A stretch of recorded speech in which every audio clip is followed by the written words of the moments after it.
ये applied anatomy वाले question में लिखना क्या है आखिर?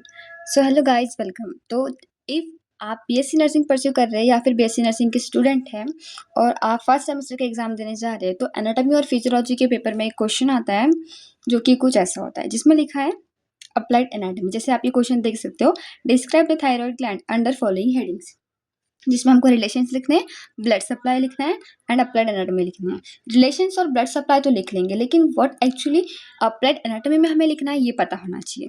सो जैसे हमको अभी थायराइड ग्लैंड की अप्लाइड एनाटॉमी पूछिए, तो अप्लाइड एनाटॉमी ये जो क्वेश्चन है इसमें हमें लिखना होता है क्लिनिकल एंड सर्जिकल इंपॉर्टेंस। जैसे अभी हमको थायराइड ग्लैंड की अप्लाइड एनाटॉमी पूछी है, तो हम लोग इसमें क्लिनिकल इंपॉर्टेंस लिखेंगे। और क्लिनिकल इंपॉर्टेंस में हम लोग एबनॉर्मलिटीज या फिर जो भी एनॉमलीज, कंजेनाइटल एनॉमलीज होती है जो भी बाय बर्थ प्रेजेंट होती है, वो लिखेंगे हम लोग क्लिनिकल इंपॉर्टेंस में। और सर्जिकल इंपॉर्टेंस भी लिखते हैं, जो भी सर्जरी रिलेटेड है थायराइड ग्लैंड से, वो सब हम लोग इंक्लूड करेंगे थायराइड ग्लैंड के अप्लाइड एनाटॉमी में। तो एग्जांपल देखते हैं कि हम लोग थायराइड ग्लैंड के अप्लाइड एनाटॉमी में क्या क्या लिख सकते हैं। जैसे goitre, hyperthyroidism, hypothyroidism, thyroiditis, tumours या फिर जो भी कैंसर रिलेटेड है थायराइड ग्लैंड की, वो लिख सकते हैं।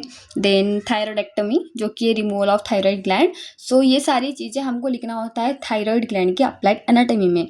सेम एज इट इज़ अगर स्टमक की पूछिए, अगर किडनी की पूछिए, सो जिस भी ऑर्गन की हमको अप्लाइड एनाटॉमी पूछते हैं उसमें हम लोग अप्लाइड एनाटॉमी या फिर जो क्लिनिकल इंपॉर्टेंस या फिर सर्जिकल इंपॉर्टेंस जो होते हैं उस कंडीशन की, उस ऑर्गन के, वो हम लिखते हैं। उसके रिलेशंस में जो भी ऑर्गन है उसमें अगर कोई डिसीज कंडीशन या फिर जो भी एब्नॉर्मलिटीज प्रेजेंट होती है वो हम लोग लिखते हैं। वैसा सेम क्वेश्चन ये 2023 के समर में पूछा गया एनाटॉमी एंड फिजियोलॉजी के पेपर में। ये सेम क्वेश्चन, ये पेपर है बीएससी नर्सिंग का winter 2022 as you can see here. So उसमें भी ये सेम क्वेश्चन पूछा गया है यहाँ पे। ये describe stomach gross structure relation and applied anatomy. तो यहाँ पे अभी हमको जो है वो अप्लाइड एनाटॉमी लिखनी है, किसकी? स्टमक की लिखनी है। ग्रॉस स्ट्रक्चर तो आप लिख लेंगे और रिलेशंस भी लिख लेंगे हम लोग, स्टमक का, ब्लड सप्लाई, नर्व सप्लाई सब लिख लेंगे। लेकिन अप्लाइड एनाटॉमी में हम लोग क्या लिखेंगे? अभी स्टमक के अप्लाइड एनाटॉमी में हमको सेम क्लिनिकल इंपॉर्टेंस और जो भी सर्जिकल इंपॉर्टेंस है, जो भी सर्जरी है रिलेटेड टू स्टमक या फिर स्टमक के रिलेटेड जो भी एनोमलीज है, जो भी डिसीज कंडीशन है, वो हम लोग स्टमक के अप्लाइड एनाटॉमी में लिखेंगे। जैसे कि कंजेनाइटल एनोमलीज हो सकती है स्टमक के रिलेटेड, वो लिखेंगे। पेप्टिक अल्सर हो सकता है, गैस्ट्रिक कार्सिनोमा हो सकता है, या फिर जो कार्सिनोमा है, जो भी कैंसर्स है रिलेटेड टू स्टमक, वो होगा। हर्निया हो सकता है। और फिर सर्जिकल इंपॉर्टेंस में हम लोग लिखेंगे वेगेटोमी, जो कि है वेगस नर्व का रिमूवल हो जाता है, जिसमें रिमूव करना पड़ता है वेगस नर्व को।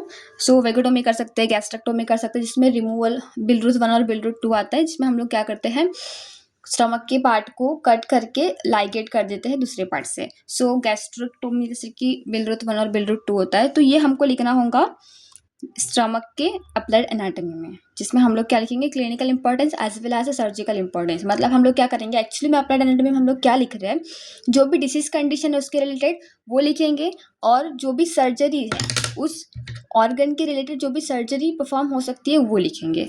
और जो कंजेनाइटल अगर एनोमलीज प्रेजेंट है उस डिसीज उस ऑर्गन के रिलेटेड, तो वो लिखेंगे। अप्लाइड एनाटॉमी में हम लोग ये सब लिखते हैं।